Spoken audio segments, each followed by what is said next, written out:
আমাদের দেশে সবচেয়ে বেশি যে সনটার প্রচলন আছে, জানাশোনা আছে, সেটা কোন সন? ইংরেজি সন। আমরা যেটাকে ইংরেজি সন বলছি, আসলে সেটা ইংরেজি সন না, সেটা আসলে কোন সন?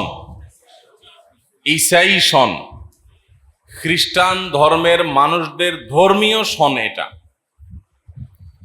একটা ধর্মীয় সনকে পরিকল্পিতভাবে অথবা না বুঝে এটাকে ইংরেজি সন বলে, সেকুলার সন বলে সমাজে প্রচলন দেওয়া হয়েছে বা প্রচলিত হয়ে গেছে।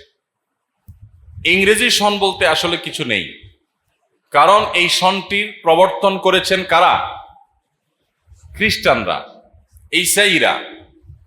এই খ্রিস্টানরা তারা তাদের নবী, যাকে আমরাও নবী হিসাবে স্বীকৃতি দেই, শ্রদ্ধা করি, ভালোবাসি, আল্লাহ নবী ঈসা আলাইহিস সালাতু ওয়াস সালামের জন্মের বছর থেকে এই সনের গণনা তারা শুরু করেছে বলে তারা দাবি করে।